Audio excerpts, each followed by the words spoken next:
Hello दोस्तों। आज हम आपके लिए लेके आए हैं एक ऐसी वीडियो जिसमें फ़िज़िक्स की दुनिया से रिलेटेड ऐसे फैक्ट्स जानेंगे जिन्हें शायद ही आपने पहले कभी सुना हो। तो चलिए बिना देरी के शुरू करते हैं।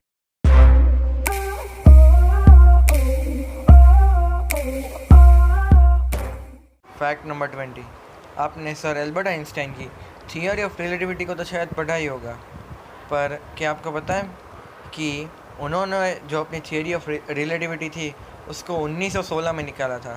पर जो थियोरी ऑफ रिलेटिविटी के हिसाब से जो ब्लैक होल होने चाहिए थे एग्जिस्टेंस में, वो साइंटिस्ट को प्रूफ ही नहीं मिल रहा था। तो कई लोगों ने ये मानना छोड़ दिया था कि आइंस्टाइन सच थे। पर 2016 में साइंटिस्ट को दो ब्लैक होल, एक नहीं बल्कि दो ब्लैक होल मिले और वो उनकी थियोरी राइट प्रूव हुई।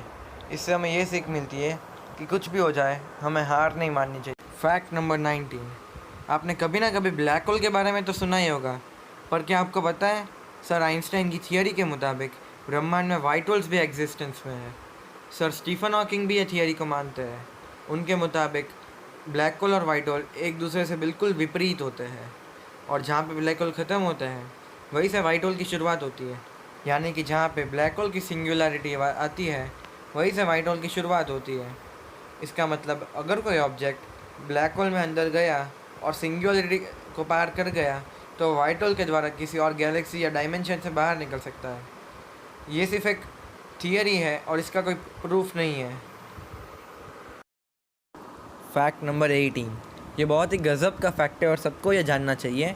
हमारे सूरज के बारे में है ये कि हमारे सूरज के कोर में से वो हर सेकेंड 100 बिलियन न्यूक्लियर बॉम्ब जितनी एनर्जी प्रोड्यूस करता है। यानी कि 1 खरब न्यूक्लियर बॉम्ब जितनी 1 सेकेंड में एनर्जी प्रोड्यूस करे उतनी एनर्जी हमारे सूरज का कोर प्रोड्यूस करता है।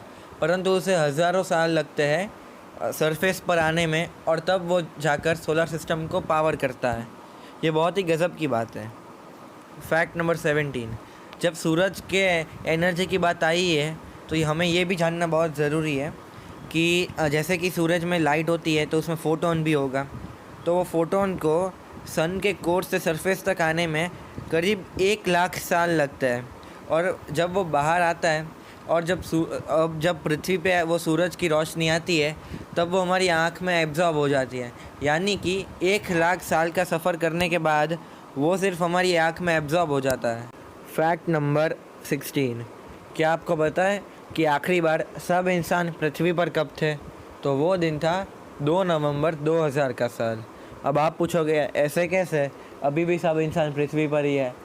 पर ऐसा नहीं है। 2 नवंबर 2000 के बाद कोई ना कोई एस्ट्रोनॉट ISS यानी कि इंटरनेशनल स्पेस स्टेशन में है। अभी भी कोई ना कोई एस्ट्रोनॉट होगा ही ISS पे, और तब से सब इंसान पृथ्वी पर नहीं है। Fact number 15।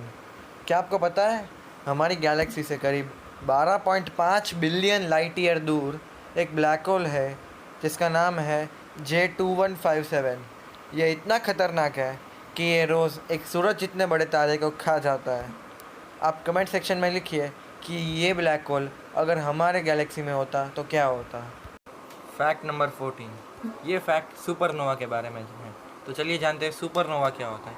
सुपरनोवा यानी कि जब एक स्टार का ब्लास्ट होता है और स्टार जब मरता है तब उस इवेंट को हम कहते हैं सुपरनोवा। तो क्या हुआ था कि आज से करीब 1000 साल पहले यानी कि 5 जुलाई 1054 की साल में एक सुपरनोवा आकाश में हमारी पृथ्वी से दिखा था, जो लगभग 2 साल तक दिखा था। और जो अब वो सुपरनोवा का जो बचा कुचा भाग है उसे क्रैब नेब्यूला कहते हैं। हम क्रैब नेब्यूला के बारे में और डिटेल में जानने के लिए एक और वीडियो ज़रूर बनाएंगे। Fact number 13। ये बहुत ही गज़ब का फैक्ट है कि क्या होता है ना, एक स्टार होता है ना, उसका जो सेंटर होता है उसका कोर, वहाँ में तापमान 16 मिलियन डिग्री सेल्सियस यानी कि करीब 1.6 करोड़ डिग्री सेल्सियस तक जाता है। अगर इतना टेम्परेचर किसी रेत का हो अगर पृथ्वी पर, तो वो रेत अगर कोई 150 किलोमीटर दूर खड़ा हो उसे भी मार सकती है। इतना ज़्यादा टेम्परेचर होता है एक स्टार के कोर में। Fact number 12। आपको शायद यह तो पता होगा कि हमारी मिल्की वे गैलेक्सी कंटिन्यूस मूव कर रही है। पर क्या आपको यह पता है कि जब साइंटिस्ट ने यह ऑब्जर्व किया तो उन्हें पता चला कि मिल्की वे एक ही लाइन में, एक पर्टिकुलर लाइन में मूव कर रही है, और साथ में हमारी नेबरिंग गैलेक्सी जैसे एंड्रोमेडा और कई और उसके उसी के साथ उसी तरफ मूव कर रही है। वो क्या उन्हें खींच रहा है वो कोई नहीं जानता है, क्यों क्यों क्यों वो उसी तरफ जा रही है, क्या उन्हें अट्रैक्ट कर रहा है, हम कुछ नहीं जानते। पर जो चीज़ उसे अट्रैक्ट कर रही है उसका नाम साइंटिस्ट ने दिया है द ग्रेट अट्रैक्टर। ये फिज़िक्स से रिलेटेड एक फ़न फैक्ट है कि आपने बचपन में यह तो पढ़ा होगा कि work done is equal to force applied into displacement. तो डिस्प्लेसमेंट क्या होता है ना कि shortest distance from initial to final position. इसका आप ऐसे फार्मूला ले सकते हैं कि आपने जितना ट्रैवल किया तो जो फाइनल पोजीशन है आपकी, final minus initial position. For example आपने किसी एक रेफरेंस पॉइंट से 0 किलोमीटर से शुरू किया, 60 किलोमीटर तक गए और 35 किलोमीटर तक वापस आ गए, तो आपका डिस्प्लेसमेंट होगा 35 माइनस 0, यानी कि आपका डिस्प्लेसमेंट 35 होगा। तो फन फैक्ट ये है कि अगर आप उसी हॉस्पिटल में मरते हैं जहाँ आपने जन्म लिया था, तो आपका जो पूरे लाइफ का जो वर्क डन होगा वो ज़ीरो होगा, क्योंकि आपका डिस्प्लेसमेंट ज़ीरो होगा। कि आपने जहाँ पे बॉर्न लिया था वो आपका इनिशियल पोजीशन था और वही आप मर गए, मतलब आपका फाइनल पोजीशन भी वही था, मतलब डिस्प्लेसमेंट आपका ज़ीरो होगा, मतलब work done is equal to zero होगा। यह एक बहुत ही पेचीदा और फन फैक्ट है फिज़िक्स से रिलेटेड। Fact number 10। ये फैक्ट में हम कुछ न्यू सेलेस्टियल ऑब्जेक्ट्स के बारे में जानेंगे। फर्स्ट है प्लूनेट। प्लूनेट उसे कहते हैं कि एक मून जो प्लेनेट में बदल गया। अब एक मून प्लेनेट में कैसे बदलता है वो हम किसी और वीडियो में डिस्कस करेंगे।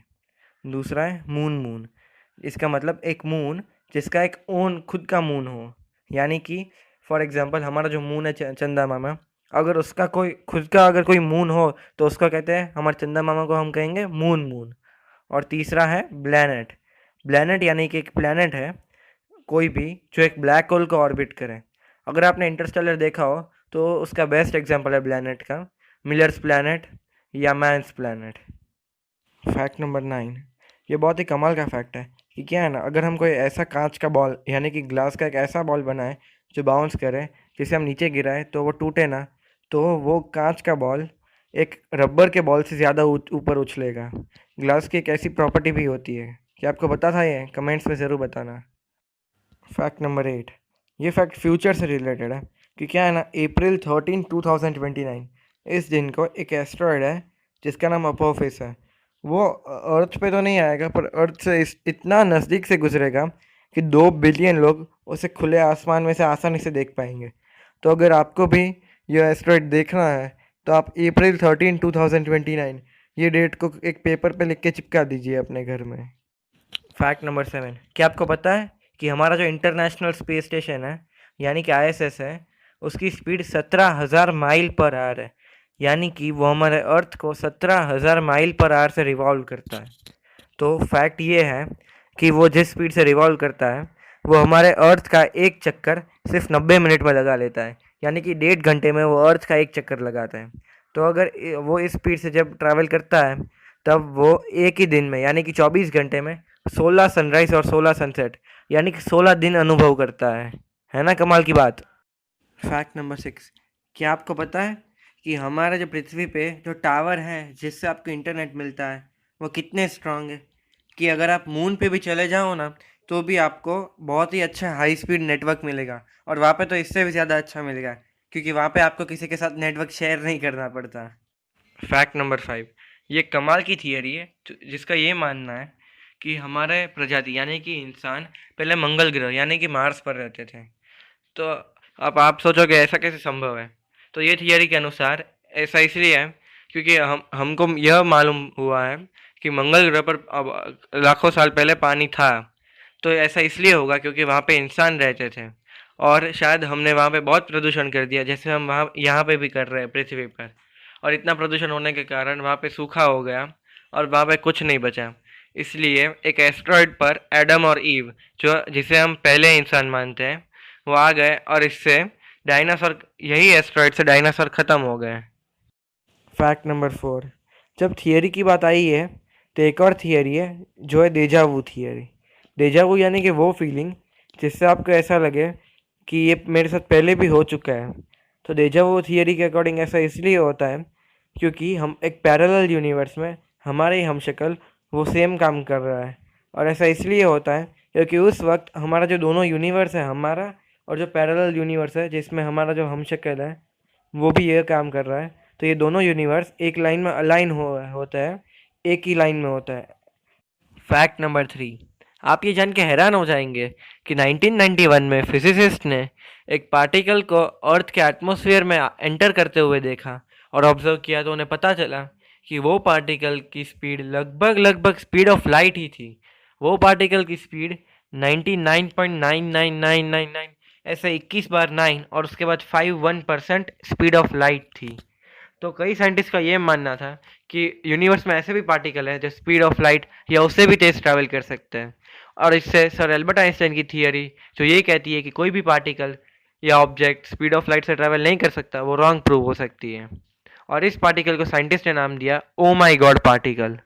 फैक्ट नंबर 2, अब जब डायमंड की बात आई है तो क्या हो अगर आपको मैं ये बोलूँ कि डायमंड अर्थ का सबसे स्ट्रॉन्गेस्ट मिनरल नहीं है। आपने 3D प्रिंटिंग के बारे में तो सुना होगा, बड़े बड़े घर भी आजकल 3D प्रिंटिंग से बनते हैं, पर साइंटिस्ट ने एटॉमिक लेवल पे, मतलब बहुत ही छोटे लेवल पे 3D प्रिंटिंग करके एक कार्बन नैनो ट्यूब बनाई है जो डायमंड से भी स्ट्रांग है। ये बहुत ही अच्छी बात है और फ्यूचर में शायद इसका बहुत अच्छा यूज़ भी हो। फैक्ट नंबर 1, क्या हो अगर आपको मैं ये बोलूँ कि आपकी, मेरी, हम सब की, जितने भी इस पृथ्वी पर लोग हैं, सबकी उम्र 13.8 बिलियन साल है। मैं मजाक नहीं कर रहा। फिजिक्स में एक लॉ है, matter can not be created nor be destroyed. तो यानी कि बिग बैंग के बाद जितना भी मैटर था तब से लेकर अब तक वो नंबर ऑफ मैटर कांस्टेंट है। मैटर सिर्फ एक फॉर्म से दूसरे फॉर्म में बदला है और हम भी मैटर से ही बने हैं, यानी कि हम भी सिर्फ एक फॉर्म से दूसरे फॉर्म में कन्वर्ट हुए हैं। मतलब जो मैटर 13.8 बिलियन साल पहले था वही मैटर 13.8 बिलियन साल आज है बिग बैंग के बाद। और इसका मतलब ये हुआ कि हमारे में जो मैटर है वो 13.8 बिलियन साल पुराना है, यानी कि हम भी 13.8 बिलियन साल पुराना ही है ना कमाल की बात। अगर वीडियो पसंद आया तो लाइक, शेयर और सब्सक्राइब करना मत भूलना। हम जल्द लौटेंगे एक नई वीडियो के साथ। तब तक के लिए बी क्यूरियस, बी इनोवेटिव।